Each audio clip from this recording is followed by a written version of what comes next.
Good evening. We'll wait a couple of seconds while people sign in. Back there, I'm Jim Dawley, Chairman of the Board of Selectmen. And this evening, it's my honor and pleasure to give the mic over to Denise, State Representative Denise Garlick this evening, who's going to talk about what's happened in 2012 in her preview of 2013. So without further ado and any more words from me, Denise Garlick. Thank you. Good evening, everyone. First and foremost, I want to thank you so much for coming. It's a cold night out there, and to have this many people as present means a great deal to me. I wanted to briefly talk to you a little bit about what we're doing and how we're going to do it. You know that I have promised to give my report from 7:30 to 8 and then take questions. At 8 o'clock, we will stop and we will take questions, and I will stay here as long as people have questions. We'll take our formal questions from 8 to 8:30. And because one of the things is I feel a responsibility to report back to all of you, but most important is that I have a chance to listen to all of you.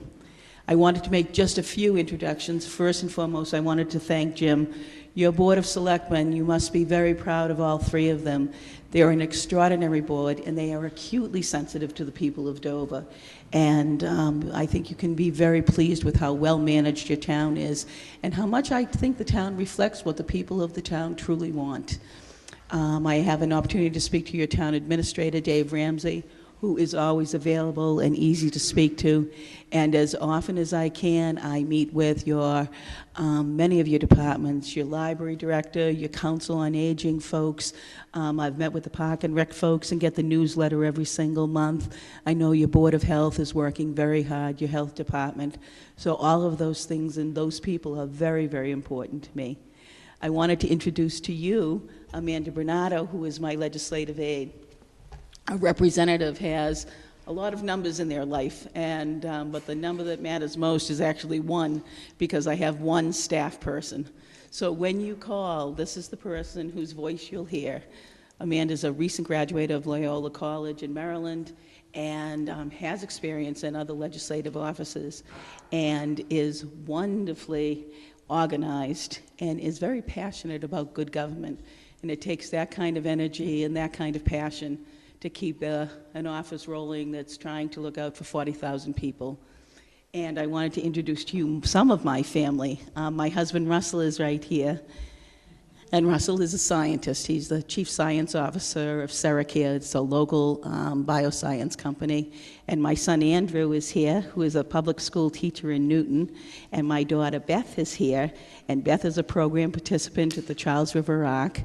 And I have two other children. I have a daughter, Monica, and a son, Alex. And Monica is a PhD student at UMass Boston in public policy, and Alex is a PhD student at the University of Penn in political science. So we're covering a lot of bases there, I think. So the idea of the report to the community, as Jim said to you, was just to talk to you about what has happened in the year 2012, to let you know what I see happening in the year 2013, and to figure out how you would like to see all that happen. And that's our schedule. I wanted to say to you that for me as your state representative, there are, I believe, three legs to that stool of being a state representative. And it is legislation that everyone associates with the job. But there's a great deal of work around the budget, and there's a lot of work around constituent issues. And so I wanted to just frame it that way. We talk about the year past with those three areas, and then we talk about the year coming up. So the highlights of the legislative year of 2012 was the jobs and economic development and the legislation that was passed related to that. The reform bill, there were several reform bills, most notably the one on pensions. We have begun that work around looking at some of the reforms in the state. And including my term, there have been several reform bills that have been passed over the last 2 to 3 years, and the healthcare cost containment bill. Now, I want you to know that there are thousands of bills that are filed, and when we get to what's coming up in 2013, I'll tell you how very many bills have been filed. But for me, I serve on the Joint Committee on Healthcare Financing, on the Joint Committee on Public Health, and on the Joint Committee on Education. And I actually had lobbied very diligently to actually be appointed to those 3 committees. One was the Committee on Education, because I said in my towns of Needham, Dover, and Medfield, education is the constant conversation. And it was very important to the people that I represented. On the Joint Committee on Public Health and the Joint Committee on Healthcare Financing, I feel like as a registered nurse since 1975 with direct care in a variety of settings, that I could bring a unique viewpoint to how we are going to address the many healthcare issues that we have facing the Commonwealth and the nation today, and bring that real kind of hands-on experience and education to those discussions. And so in between those 3 committees, I myself heard over 794 bills on just those 3 committees. So when I talk to you about these being the highlights, it's just the highlights of what was many, many bills that were addressed and discussed in committee, and some that were ultimately passed. When the legislative session of 2011 to 2012, there were over 3,500 bills that were actually heard. Of that, about 300 bills passes. Of that 300 bills, many of them pertain to individual towns. They are called home rule petitions. We had one for the Willow Street Bridge between Needham and Dover. We had one that was related to another area about land in the town of Needham. So many of them are local. Not all of them are huge major bills. But these 3 things, I think, really stand out for me. Primarily around the healthcare cost containment bill. Now, this is a bill with a great, big, huge title, and it's an act improving the quality of health care and reducing costs through increased transparency, efficiency, and innovation. And what that meant for us, you know, what I tried to do was discuss what do these things mean for the people of Dover? You know, these aren't things that we're just reading in the Globe. This has something to do with our lives here. And for this bill, I actually worked very, very effectively, I believe, for a freshman legislator on this bill by presenting memos. The chairman of this bill was ultimately called Boston's health czar, and his name is Stephen Walsh out of Lynn. But when I was first kind of yapping at his heels saying, I think we should be doing this, and I think we should be doing this, he would say to me, well, you know, put it in writing, Denise, right? And so I'm a freshman. I don't realize what he's really saying is go away. What I do is I went back to my office and I put it all in writing and worked very hard on what the language was and why I thought it was the rationale and why that should happen. And ultimately, we saw the things that I had worked very hard reflected in that bill. And I'm not saying that I was the only one who was talking about these issues, but it was really very reaffirming to me that you could put something in writing. And I know you hear a lot of stories about how business is done in the State House. Well, I actually wrote these memos and had them delivered to his office, and then got called into his office, which was a great big office with a long conference table. And those memos were laid out.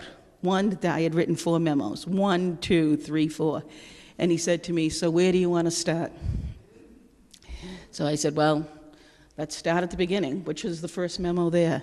And we went through those memos one by one, and it was kind of an eyeball-to-eyeball discussion, and why are you saying this, and why do you think it was important?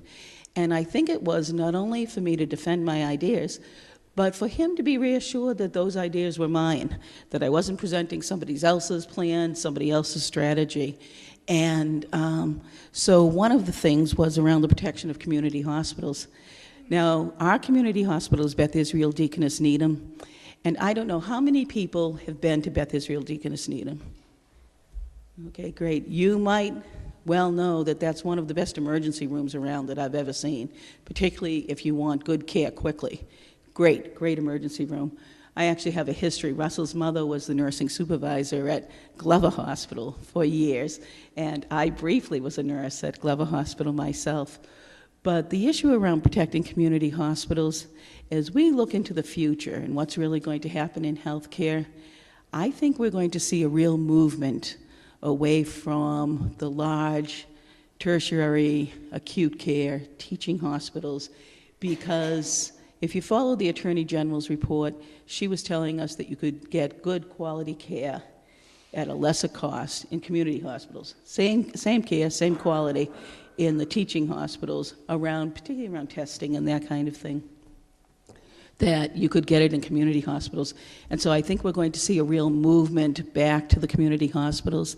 And that's going to take us time as we figure out what we should be getting in Boston and what we should be getting closer to home and how we're going to make those choices and who's going to make those choices. But what I want to be sure is that if we're going to see that kind of migration for the people in Needham, Dover, and Medfield, and that's my district, that we have kept that community hospital strong, because what we have seen across the Commonwealth is these community hospitals have closed. I think since the mid-'90s, we've seen 21 community hospitals close. And so I want to keep our hospital strong, so if we need it, it's there and it's ready for us. The second piece of that was around workforce protections. And this was part of the discussion around jobs and economic development. What we saw in the 90s when there was the deregulation of the hospitals and the first kind of stab at healthcare reform was that people working in healthcare were told that the jobs were going to follow the patient population. But what happened is the patient population went out to the community and nothing followed them at all. And we didn't build the community infrastructure of care that we were going to build.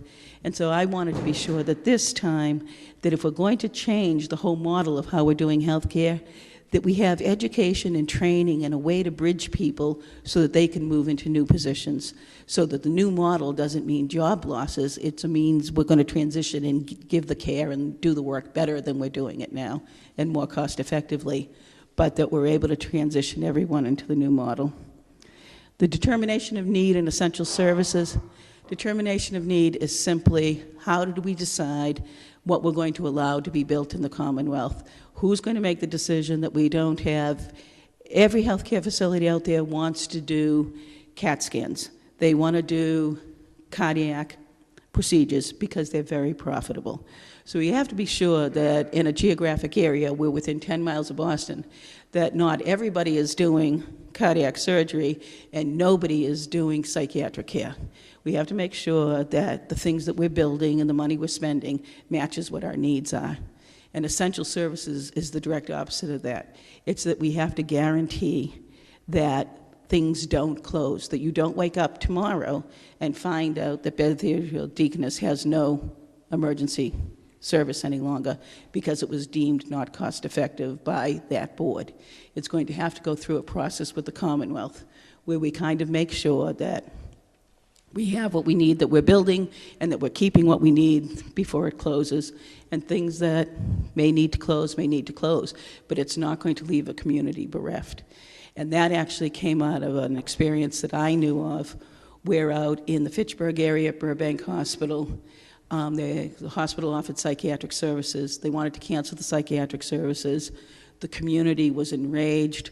The Department of Public Health went out, testified in public that this would be wrong to do. This would be a travesty in this community. There were no other services. This community would be left without those services. And the next day, those services were closed because the Department of Public Health had no authority or power. They could weigh in, but they couldn't change it. So this part of the bill now changes that so that there's a more productive process. And then the last is the prohibition of mandatory overtime for nurses, which is something that I've worked on for probably close to 11 years. And it's just that we don't staff by asking the same nurse to do more and more and more. We make sure that there's a limit on the amount of time that one nurse is asked to care for patients. And that's better for patients, and we have all the data to show us that it's better for patients. The other piece that we were working on is around the transportation bill. And this was important for our area because it had to do with the MBTA for us. And for Needham, it had to do with the 59 bus. And in the end, the Saturday service for the Needham train was canceled. And I fought very hard to have that not happen. And I actually lost that fight, but I haven't given up on that yet. But that was something that I wanted to share with you. When I would go to the train stations, when I was campaigning, The Junction Station, which is down opposite Roach Brothers, is where the Dover people are. The Dover people come there. I know some go to Walpole, but people from this side of Dover, they come to that Junction Station. And if we were to talk about that Saturday train, I think people from Needham and Dover would say, why are you fighting for that train, Denise? Because we see that train go out and there's nobody on that train Saturday morning at 7 a.m. Well, the data on that is that 882 people ride that train every Saturday. 882. And many of those people are coming. That train starts in Needham and it goes through West Roxbury, Rosendale, Jamaica Plain, into Boston. And the people in Boston, Rosendale, West Roxbury, and Jamaica Plain are getting on that train, and they're coming out and they're working at Roach Brothers, they're working at Wingate and Avery Manor, they're working at the hospital. And so that train really is part of our economic development. And so we're continuing those discussions with the Department of Transportation on that. The other issue is the Valor Act. And I'm just trying to give you a sampling of kind of the things we worked on. Your new senator from Dover is Mike Rush, and Mike Rush is actually the author of the Valor Act. And the Valor Act pertains to the way that we treat our veterans as they come back to Massachusetts, how we have money for education for them, the training that's available for them, and the mental health services that they may need will be available for them. And so I actually had worked on that Valor Act early on and was very proud of the work particularly that Mike Rush had done on that. I want to tell you, I know that headlines can be very upsetting, and I hope in questions we'll kind of get to that. But the truth is Massachusetts is the #1 state in the nation for our treatment of our veterans. And we are a model for what other states could be doing and should be doing for veterans. And then the last piece I wanted to talk to you about briefly was the Emergency Storm Response Bill. And this was actually a bill that was pending, and I kind of jumped into this bill because of NSTAR was in Needham and has Dover in its sights and has a new plan on how they're going to do what they call vegetation management. And for all of us, how many of you live near the transmission lines in Dover? Well, Amanda and I have driven your neighborhood. I want you to know that. We followed the transmission lines, and we went around to all the neighborhoods, because in the past, what NSTAR would do is they would come in and trim, you know, the branches around the transmission lines, or they'd top the trees, and they'd have an area that was the right-of-way that they'd keep clear. Well, now they want to expand that right-of-way to 100 feet wide. And so in Dover, there are some neighborhoods that follow the transmission lines, but in Needham, that transmission line goes right through the center of town. It was the old days, the train came first, and then they just put the transmission lines along the train. And so 100 feet wide, you know, out in the fields of Dover, and when we wind up going into Medfield, no one's going to see that, and no one's going to think about that. But in the neighborhoods, it might make a difference to you. And so we actually finally got legislation so that we can't change what NSTAR is doing. But now there's all kinds of procedures on, they have to notify us and they have to know, and the municipal government has to be involved in those decisions. And we actually were able to make a positive impact on the way that NSTAR is now approaching that project in Needham, which is different than what you might have seen in Wayland and Sudbury and in those towns. So the other issue I want to discuss with you, of course, so then that's kind of the legislation piece. And you know what, I'm just a little concerned here. Can you just tell me time? 10 minutes. Because I have this all set up and all I had to do was press start and I didn't press start. I apologize, everybody. So the issue around the budget, what's happening with the budget, and this is just briefly, and you know, Jim knows this better than all of us sitting in this room combined, but this is the money that comes into Dover, and I wanted you to see the FY12 was the money that goes from July 31st of 2011 to the end of June 2012. And then this money, the FY13, we're in the FY13 budget right now, and that will end at the end of June, the beginning of July. And there was a slight increase in that. The truth is, Dover doesn't get a lot of money from the state, and I know you all know that. But these days, any money is good money, so you'll see that there was an increase between those two things, Chapter 70 is the money for education. The unrestricted government aid, general government aid, is the money that we use for public services and public safety. The special ed circuit breaker is very important in our towns, in Dover, in Needham, in Medfield, so that there's not that tremendous tension between the education for typical kids and our education needs of our special ed kids as well. So I am pleased to report to you that there was an increase, and worked hard to get even that as we're having those discussions with Ways and Means. And I wanted to talk to you about Constituent Services. And this is a very interesting thing in our district, and particularly, I have to tell you, in Dover. I don't get a lot of calls from Dover about the budget issue.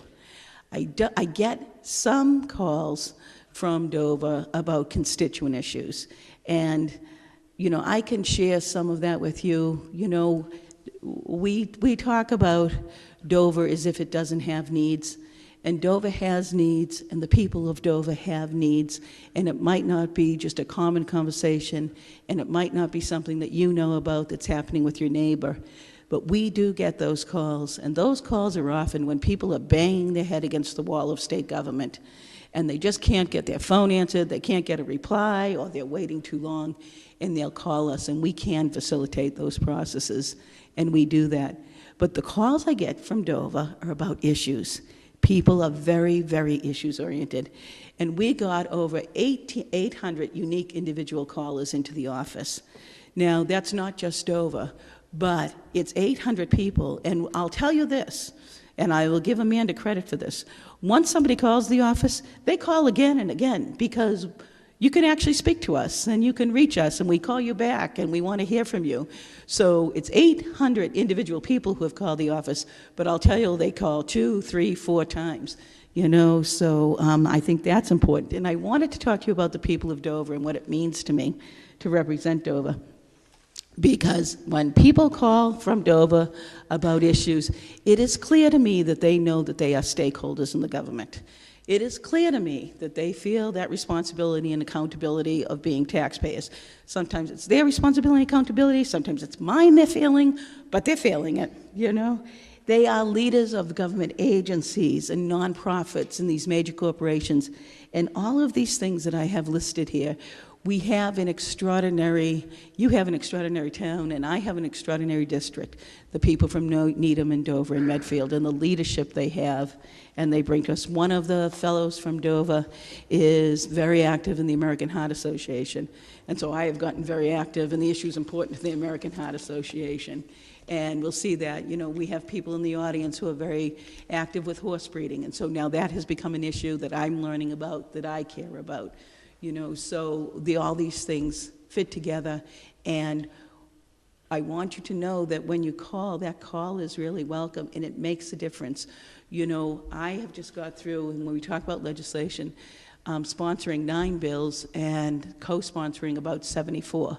Now, my limit was going to be 20, so what I did was 74, and I thought that was pretty good. But many of those are in direct response to calls that I got from the Dover town treasurer, from the Dover police chief, who I had conversations with. I'm sponsoring bills on the Council on Aging to help you know, our Dover seniors, and these come from real connections and real needs that people in Dover can articulate very well to help me see the importance of those. I wanted you to know now we start a new session. So I got sworn in on January 5th for my second term, and a legislative session is 2 years. So this is the very beginning of what is essentially a 2-year marathon. And although it's a marathon, we tend to start out walking, and then towards the end of the 2 years, you'll see a real sprint happening. But right now, it's the beginning of the legislative session. We haven't been assigned to committees yet, and I will let you know as soon as I've gotten my new committee assignments, which, if rumor is right, is tomorrow. So I'll let you know as soon as I know. And this is the steps. I just wanted to let you know, these are the steps in what it takes for a bill to become a law. Now, we were looking for the magic number, Amanda. Did we know exactly how many bills got filed? 4,589 bills have been filed. Those bills all get split up, and they get sent to committee. Every single bill that's filed gets heard in a public hearing, and then it moves through this process. So I know that sometimes people are frustrated that the process is so slow. What I will tell you is when we pass a law, it impacts your life. Oftentimes it impacts your life every single day. There's a lot that happens as a bill travels through this process. It evolves, it changes, it gets better, unintended consequences are weeded out, and it takes all of this to get a bill through. What I want to share with you is when you're waking up and WBZ is on and they're saying that the legislature has a bill in front of it today, that's going to deal with Lyme disease, right? Well, that might be the first public hearing, the first time that bill's being heard. So that doesn't mean I'm voting on it. So if it concerns you, call me. But if you hear me say, listen, this is the beginning of the process, I'm gathering information, send me what your concerns are, we're looking into it, you'll know it's just the beginning of the process and a lot's going to happen along that way. So what we're hearing is that the focus of this session is going to be on transportation, and it's going to be on the budget. How we're going to get revenue, how we're going to spend revenue. And that's the overarching umbrella of that. I had listed up here for you the bills that I have sponsored, and I wanted to share that with you about the second one, the bill about newborn pulse oximetry. That's how you put that little thing on your finger that we all get when we go to the hospital that reads our oxygen. That comes from the American Heart Association. That is because of the Dover person who is so very active, who sees this as such an important bill, as do I. And so I sponsored that bill for the American Heart Association. The act relative to bundled cellular transactions, I just wanted to share with you, how many people here know that I come to Dover and do district hours? I do district hours, we post it in the paper, I sit in the library, take all comers. Well, this bill about the bundled cellular transaction came directly out of a district hour I did in Medfield, where a fellow came in, he had bought a cell phone, he had bought one for his son, it was a big sale, the cell phone only cost $49, the package we all know, costs much more than that, but under present Massachusetts law, he had to pay sales tax on the full cost of the phone, not the sale price. So in the end, not only did he not save the money he thought, but he spent more money in the sales tax than he did on the phone. So we actually have brought forward legislation to say you should only pay the sales tax on the thing that you're actually buying. So, but that comes straight out of a district hour, so don't ever think that that's not a good use of your time, because it is, and it's a good use of my time. And I wanted to speak to you about the Shine Health Insurance Counseling. This is directly out of my relationship with our Council on Aging. Dover has a great Council on Aging, as does Needham and Medfield. Just, all these great kids grow up to be great middle-aged people, grow up to be great seniors. And this bill is right now, Shine is the volunteers that counsel people on what is very complicated insurance. And we have grants to do that, to train the volunteers, and for the volunteers to do that, that's paid by the federal government. This is just backup legislation because we don't know what's happening at the federal level, so that if we should lose that funding, we'll be able to fund the Shine program through an assessment on the health plans that actually benefit from our seniors getting all of this counseling. So that's what that's about. And then this act, and I have 3 minutes left here, and maybe we'll get to this last question if somebody wants to ask me a question about this divestment issue. So I told you it would be, the transportation and budget, and I just wanted to let you know, where, my passion for the bills that I've sponsored or co-sponsored comes from. And all of these folks from Dover had contacted me about bills, and I was able to I read the text of every single bill that I either sponsor or co-sponsor. These were things that I agreed with and I could see were a benefit to the people of the towns that I represent, and so I co-sponsored them. And I do that, it might sound to you like a lot to co-sponsor 74 bills.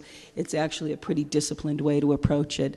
Many representatives will co-sponsor hundreds and hundreds of bills, but I wanted to be sure that I only co-sponsored those bills that, number one, I felt very strongly about and would want to champion, and number two, that I could follow, so that when you call me and say, what's happened to my bill, I can say to you, well, actually, I'll say to you first, I'll talk to Amanda, and then we'll say to you, it's in second reading. You know, it's been sent to study. It's, you know, it's in a conference committee. So you can follow, you know that I can follow those bills. And for things that are important to you that I haven't sponsored or co-sponsored, we actually put on a watch list.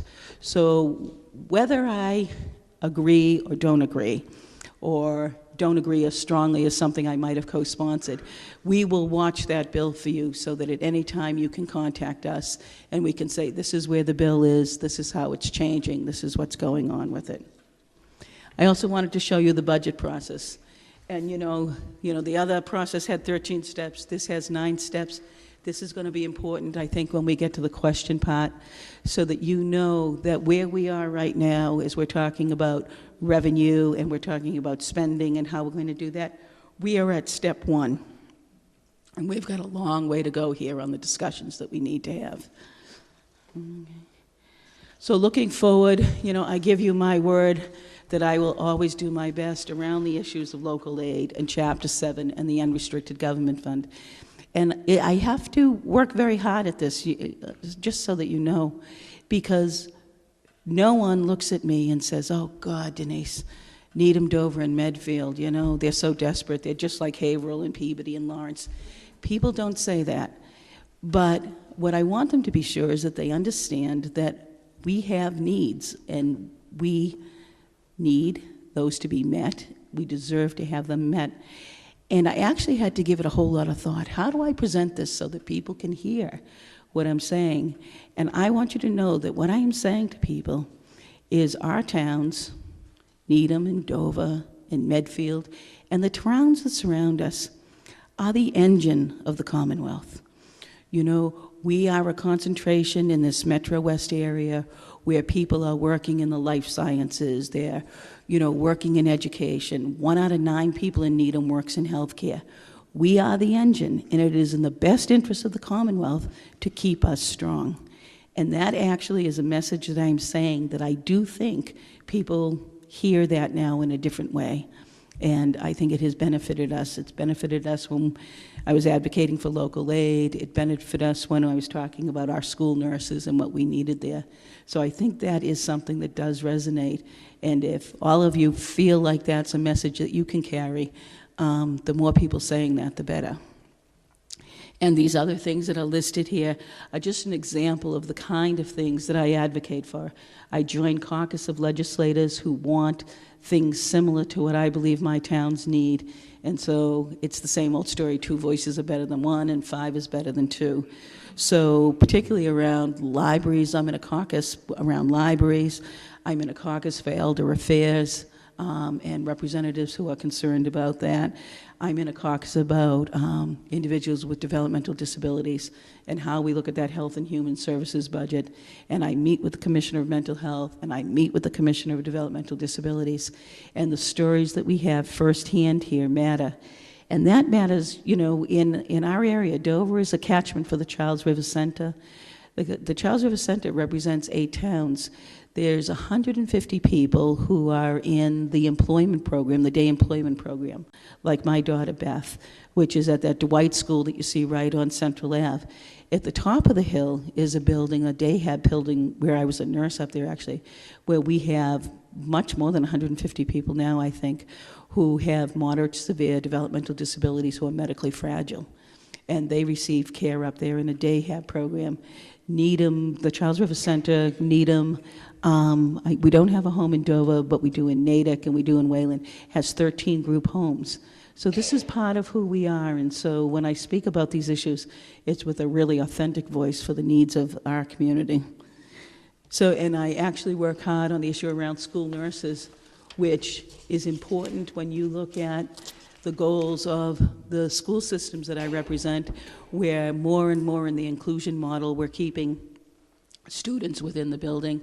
So when we think of school nurses, when we were growing up, I want to let you know those nurses now are doing tube feedings in the school building. They have students on respirators. They have students who have constant seizures. So we have changed the model, and there's benefits to that, but we have to support that model as well. And I think I have toured, the buildings in all of our towns, and I have gone to out-of-district placements for some of our students, and it matters, what we're willing to do to support these models that we think are the best models. And just briefly, Constituent Services looking forward, I want you to know that one of my favorite experiences last year was I went to the Chickering School, and I went after they had finished their whole unit on the American Revolution and talked to the entire 5th grade about what it was the American Revolution was about and how we saw it reflected in our government today. And this year coming up, my goal is not only to do that, but to go to the Wax Museum Day they have, where they actually take on the persona of, Ben Franklin and Samuel Adams and those folks, and they tell their stories as well. So I want to hear their stories. But I think it made government more real to them. What was the revolution really about? It wasn't about history, it was about today. And your town treasurer was up. I actually do get credit. I love to come to Dover Town Hall and do come in every couple of months just to make sure that people not only know how to get in touch with me, but they see me and know that I want to be here. We do our district hours.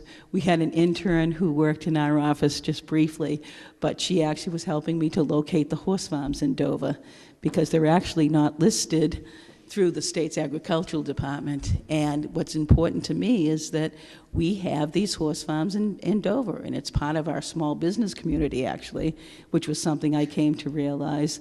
And that in order to represent our town well, it's important that I understand these issues and can speak to these issues.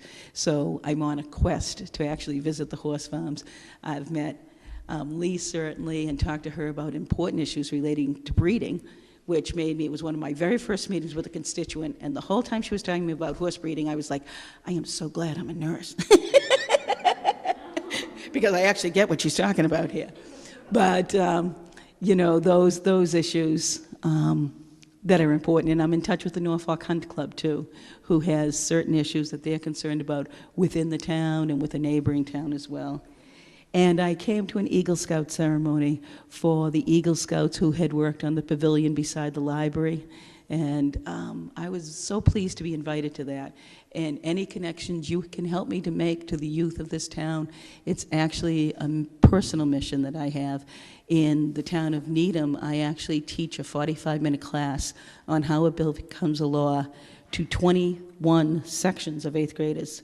So in the end, I've taught 21 classes, 450 students on how a bill becomes a law. And I would love to replicate that model. What I'm concerned about as a mother of 4 children, as someone who believes in government, is that because of the news we hear, our youth are checking out long before they can check in. And we need them to check in and make a difference. So I do that. So anything that you think is a good idea, you let me know.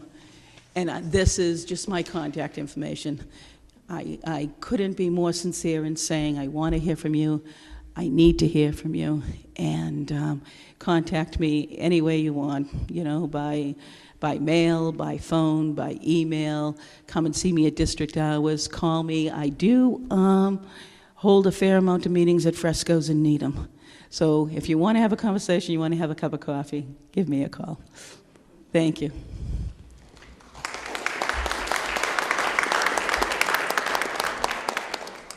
So I'd like to just take questions. And I'm just going to ask you to come up to the mic for the television, okay? And actually, I didn't have a chance to introduce. This young man's name is Brad, and Brad's with Dover Cable, and he lives in Sherburne. So my next goal is to get him to move to Dover, but, one thing at a time. Please. Well, and you could use this mic, or you could come right here, whatever you're comfortable with. First, I'd like to thank you for your support with legislative initiatives such as the Dementia Special Care Unit regulations, which are currently in public hearings. As you know, these bills ensure quality care and quality of life for the 120,000 families in Massachusetts coping with Alzheimer's disease, the 6th leading cause of death in America. Will you please support the following Alzheimer's legislation for 2013 and 14? 1, the Massachusetts Alzheimer's Project Act, HD 341 SD 43. This will allow EOHHS to coordinate government efforts for Alzheimer's disease so that appropriate resources are maximized to implement the strategies of MAPA in order to ensure quality care, support services for folks who live with the challenges of this disease every day. Second, Universal Guardianship Jurisdiction Law, HD 1985. This helps simplify processes associated with guardianship and conservatorship. As an example, this will solve the problem of transferring a guardianship or conservatorship to another state in order to reduce expenses and save time while protecting persons and property from potential abuse. 30 states have approved this as of September 2012. And the Acute Care Act, SD 921, HD 1582. This would set up a committee to develop a strategy to provide dementia-capable care in acute settings, such as hospitals. Caregivers in those settings need to know how to handle dementia patients whose behavior and capabilities differ from the norm due to impaired memory, communication, and physical abilities, and overall mental confusion. Lastly, would you and others like to attend the Alzheimer's Advocacy Action Day at the Grand Staircase in the State House at 9:30 a.m. on 2/27? A light continental breakfast will be served, and a speaker's program will begin at 10:30 a.m. Okay. Okay, Thank so you. first and foremost, I want to thank you for your work. I know that you're working very hard on these issues, and you're a great advocate. And the Alzheimer's Association is doing incredible work. Some of these bills are refiles that they were before the legislature in the last session and actually were heard by the Public Health Committee. And I believe the one particularly on the Alzheimer's dementia unit was passed out with support from that committee. One of the things that happens, and I know this will be hard for everyone to hear because we all know what a tragedy Alzheimer's is, not only for the individual, but for all the people who love that individual, is it takes a long time to pass a bill. On average, it takes 11 years. So it takes more than, it's a 2-year cycle, it takes 2 or 3 cycles to really pass a bill. Some things move much more quickly if there's a lot of public a lot of public outcry about it. But the Alzheimer's is receiving very favorable response from legislators. And as a registered nurse, you know, I understand what those needs are, why there are specific needs for care, why there's specific needs for guardianship. So I see those issues as really important. So thank you again, though, for your work, because I know you're working very hard. We should all be very thankful for your work. Any other questions? Come on up. You're more than welcome, don't worry. They were waiting for you. Jerry Clark, Valley Road. Hi, Jerry. First, I don't know if you had anything to do with the ultimate passage of the MUTC, the Massachusetts Uniform Trust Code, the adoption by the state. But if you did, I certainly want to thank you. I think it was a great improvement in the probate process here in Massachusetts. Couple of items. Number one, the former senator who represented Dover until the redistricting 2 years ago, Timilty, Yes. was involved. I don't know if he was a co-sponsor, but he certainly was working on a bill that a senator from Quincy, I believe, was promoting relative to providing procedures for reviewing licensure of drivers of an elder age. Okay. For the obvious reason that the current procedures allowed my mother, for example, to get a new driver's license at age 90 by clicking a link on the internet, when she was in fact housed in a facility. Okay. It was ludicrous, but it was the only way to get an ID. Could she have driven? No, but you understand the problem. I do. There is no question that there is a considerable amount of antipathy in general by folks with white hair to the idea of restricting driving, and because there's, again, no question that one doesn't want to limit the ability to live independently. But there is clearly a need to find a mechanism to identify those people who really ought not to be driving. And whether it is the bill that was being discussed or it is a bill that's been successful in other states, which actually puts the onus upon medical practitioners to initially report their concerns. If you're in the area of elder care, I think it's a bill that needs to be considered.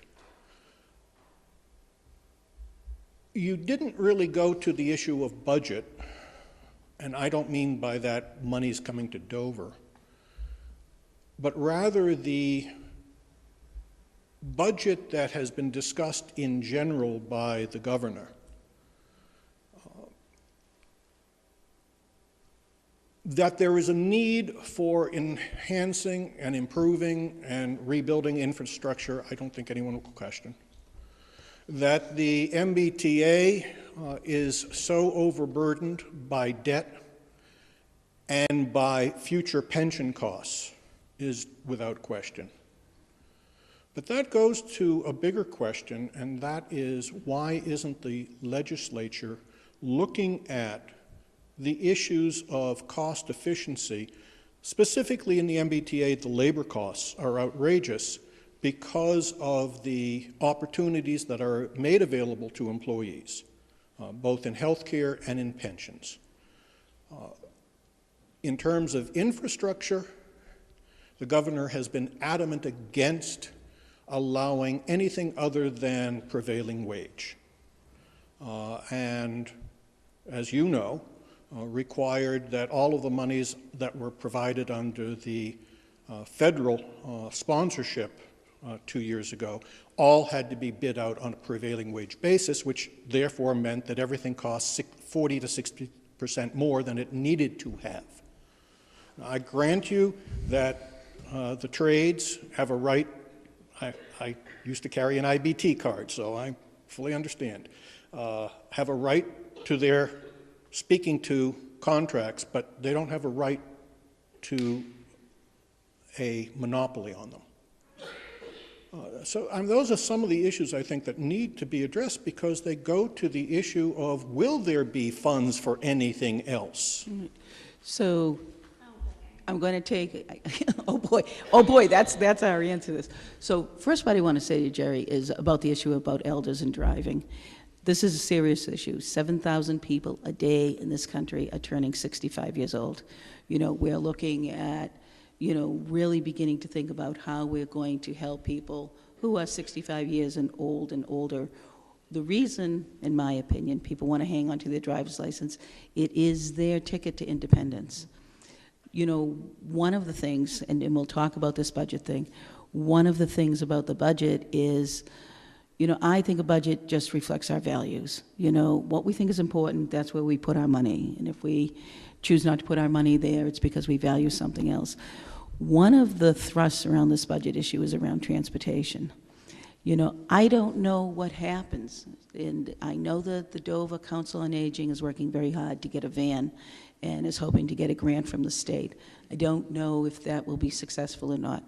If there's not a van, how does an elder in Dover get anywhere? So that loss of license is a huge, huge milestone. So we have to think about, number one, safety, and number two, how do we help people to live the lives they want to live? So we've got to figure that out. But on that point, yeah, it is a line that's very diffuse, I grant you, but the issue isn't arbitrarily saying someone who is 75 has to go through a whole new driving test, for example. It is rather the issue of identifying those people who clearly no longer have the reaction times, right, or the skill necessary for even daytime driving. Right, and that's the important piece about safety.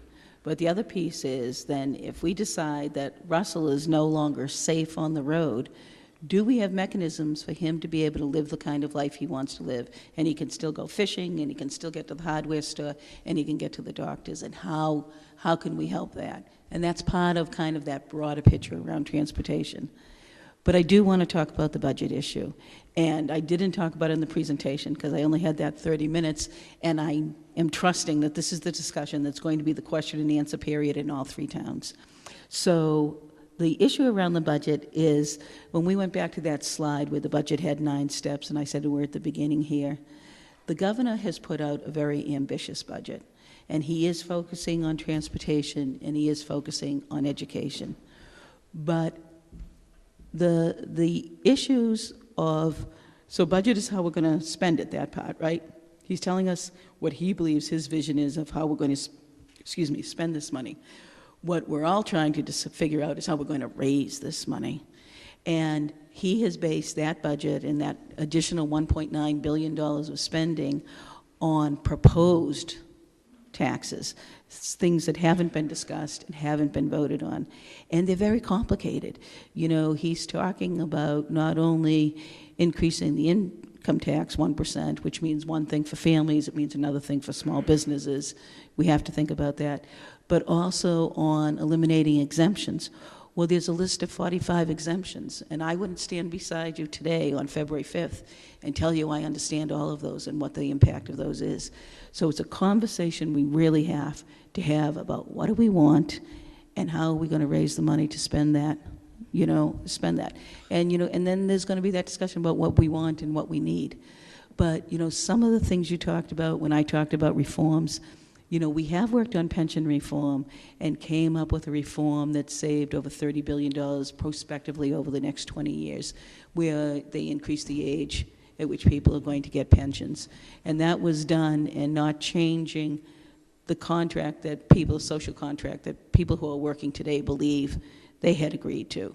But for new hires as of today, actually as of the day we passed the bill, there's a change in what that structure is. The thing about transportation and the big dig debt that they have, part of that was in the big dig. It wasn't that they just poured all this big dig onto the MBTA budget. What it was is, in order to get it passed and to get the big dig passed through the environmentalists and the conservation, deals were made. They were deals made to build train stations and deals made to build parks, and they put all that on the MBTA budget. And I think we really have to pass that out. To me, I want to know that people can get to work. I want to know that the disabled folks can get the ride. I want to know that, in a town that there's a public bus that you can get from one place to the other. I don't know, I have to tell you, if I believe that we need a train to New York City. So we're at the very beginning of this conversation. And it's a conversation we all have to have together. Well, recognize again that when you speak specifically of pensions, that the costs that are discussed, like so many budgetary numbers, can be represented in ways to show a specific purpose. I think the biggest fallacy in the pension costs has been the artificially high actuarial interest rate that has been carried, in which supposedly these pension funds are going to raise on average 7.75% or 8% per year for the next 30 or 40 years. All you have to do is look at the last 4 years and know that that hasn't been factual for that period, and then raise the question of, is it in fact the case that we've got a new economy and those types of actuarial rates really need to be adjusted? The specific point there is, if you look at some of the most complex and really expert institutional funds here in the city, namely the universities, and then ask them what they returned this past year, it shouldn't be a surprise, but it may be a surprise when you discover most of them was about zero. I know. So part of this conversation is just really about how complicated this is. Some people in this room understand what you're talking about when you're talking about actuarial tales, and some people in this room, that might not be their level of interest or what they know. What I know, and I'd want to share with you as your representative, is I was with friends over the weekend, and they said to me, how do you deal with people who lie to you? And I said, you know, I have to tell you the honest to God's truth. I said, I don't think anyone really lies to me. I don't. They just tell me one side of the story. They just tell me their side of the story. So when we're moving forward, it's important, and I think you're right. I think we can make numbers do just about whatever we want them to do. So my job isn't just to get my numbers and my input from one source, and we really have to pass this out. And there's good sources of information out there on both sides of the issue, and I think it's my responsibility to make sure that I know both sides of the issue. Well, one final response to something you said, and that is on the Dover Council on Aging, and I know that the selectmen have sponsored the action to enter into the MWRTA, which would then reallocate some of the $100,000 that Dover pays into the MBTA budget so that the town can, in fact, obtain a van. I'm sure you're aware, I don't know how many people who are in the audience are aware, but the fact is we have approximately, well, more than 20% of the town is clearly categorized as elderly, and many of them simply don't drive at night. Right. And that means they can't participate in town government. So, you know, and that's just, not only there are two sides to every story, but there's a lot of facets to every part of the story.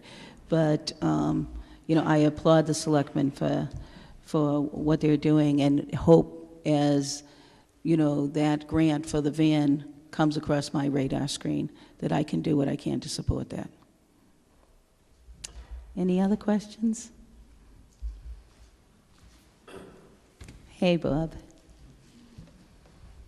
Bob Darian. Many of the NRA members and other super patriots say it's not the weapon, it's the shooter.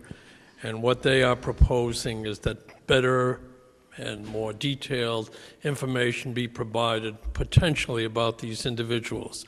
Do you have any idea how that's supposed to work and what it's going to cost to try and do that? And it should be a legislative prerogative to try to accomplish this?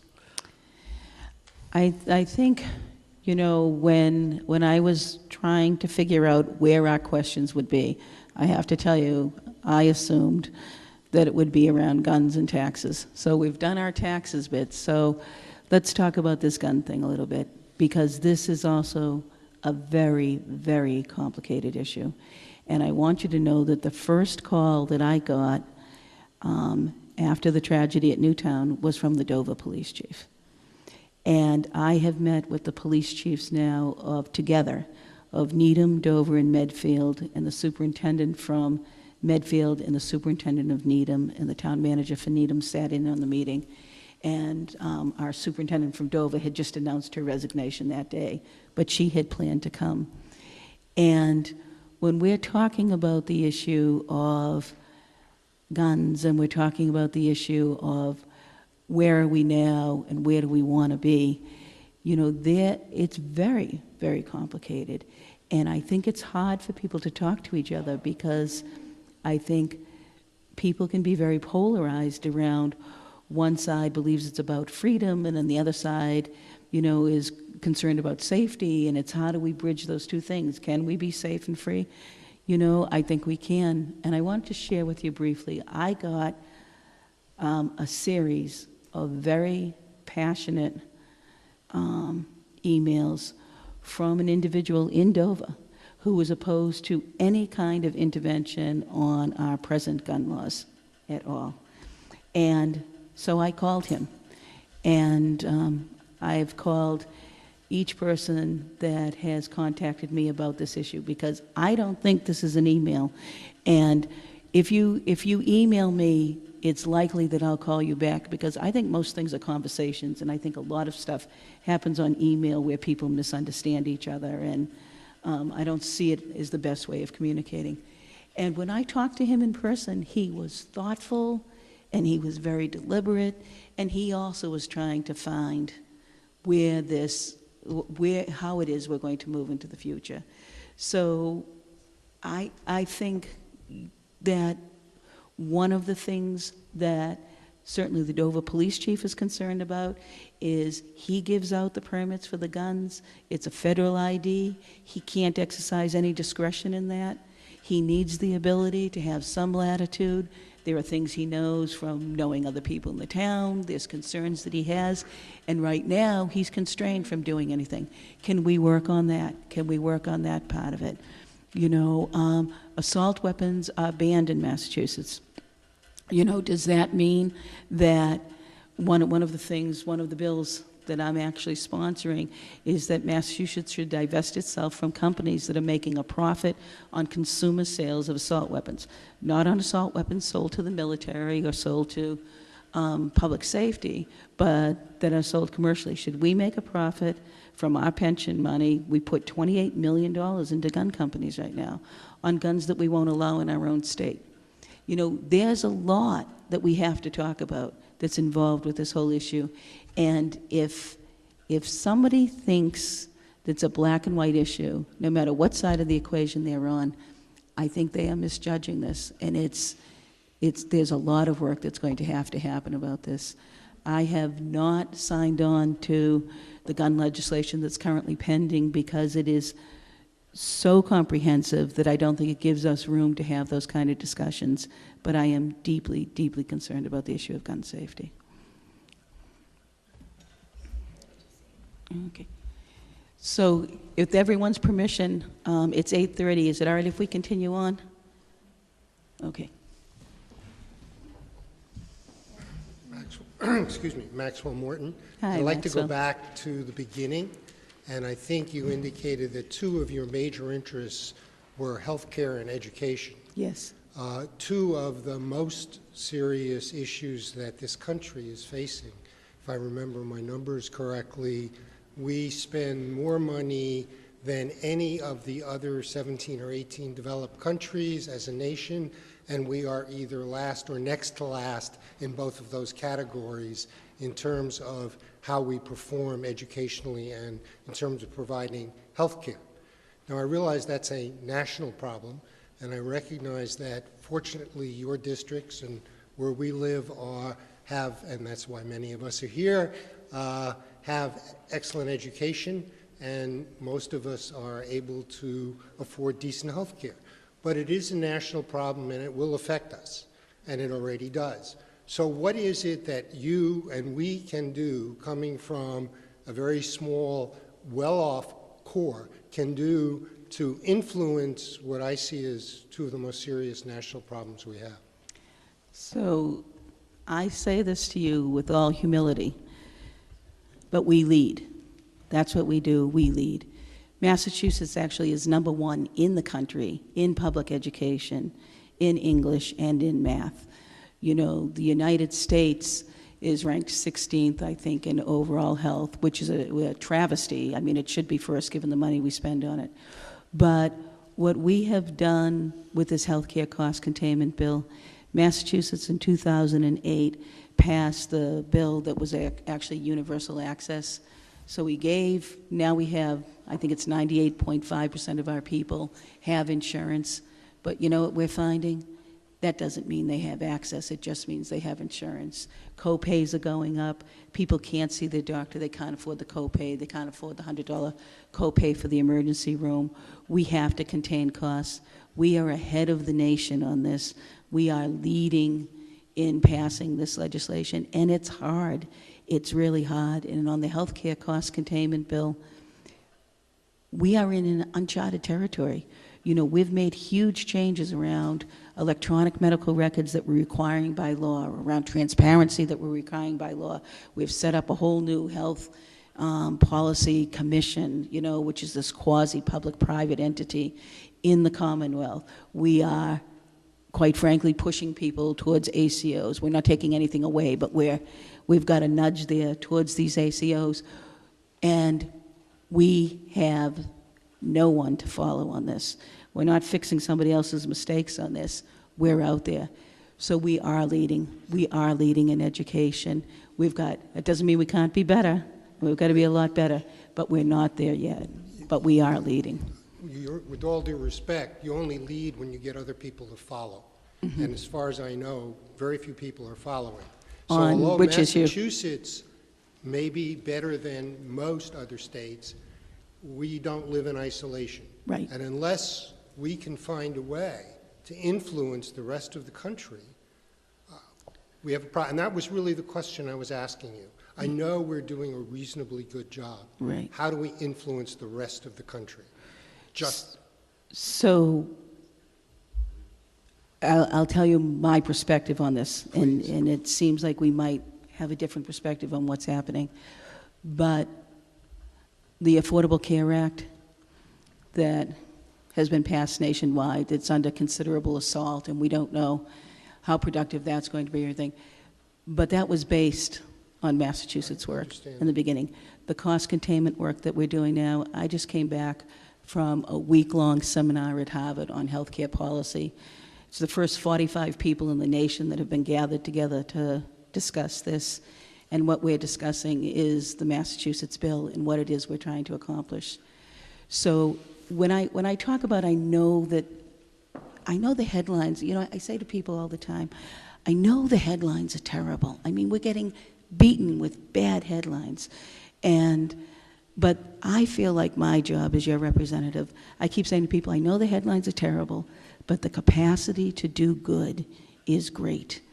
And I know that the headlines about Massachusetts, I mean, some of them have just broken my heart. They've just broken my heart. I can't put it any other way when we look at some of the past history of the House of Representatives and that kind of thing.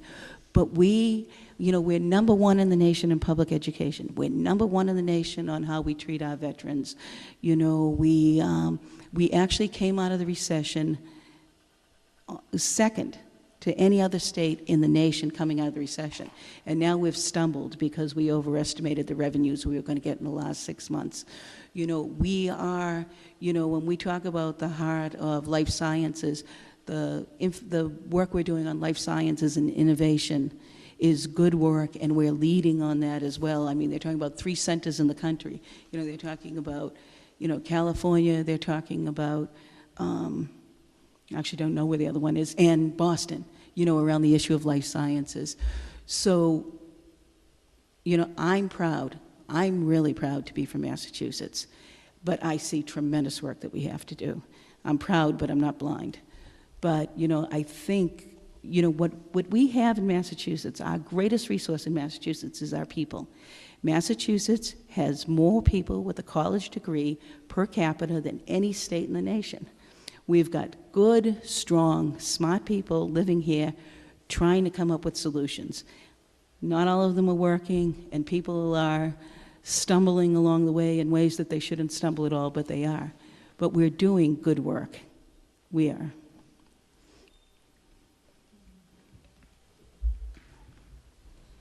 Anyone else? So we're just past 8:30. Jerry, do you want me to? I will stay as long as you want. No, I'm just Yep. following up on what was said. Come on, Okay. Bob. I'm not going to talk about guns. Okay. But on the issue specifically of health care, which you didn't go into, but is one of your major, you Excuse didn't me, go Jerry, into in the discussions. I'm going to hold us just for a minute. Yeah. You know what? I just want us to formally end because people are leaving. So to everyone who came here tonight, I hope this was helpful to you. I want to let you know how very important it was to me that you came. We're going to have it on cable television so that your friends and neighbors can see it as well. And I just want to say thank you from the bottom of my heart for coming. And I want you to know how very proud I am to be your representative. So. Well, specifically, an impact on Massachusetts may well be the Nantucket effect. I assume you know what I'm talking about. If the federal government decides to change the allocation and the maximum reimbursement rates, many Massachusetts hospitals are suddenly going to get very heavily hit in terms of the reimbursements they get on Medicare. That's going to factor into any thoughts for this coming fiscal year in the state.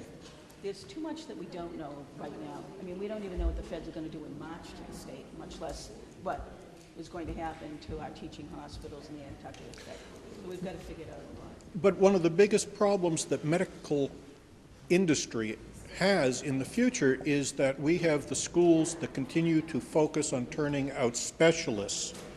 And when you talk about our having the very first Universal Health Care Act, as you said, the problem is you may have the right, but you can't get it to see a doctor because there aren't enough PCPs who are opening up their practices. The state has the opportunity in many ways to influence how the medical schools in this state focus on what they teach and where they go. And that may be coercion, but it's probably coercion in the public interest. And it's in the cost containment bill. It is.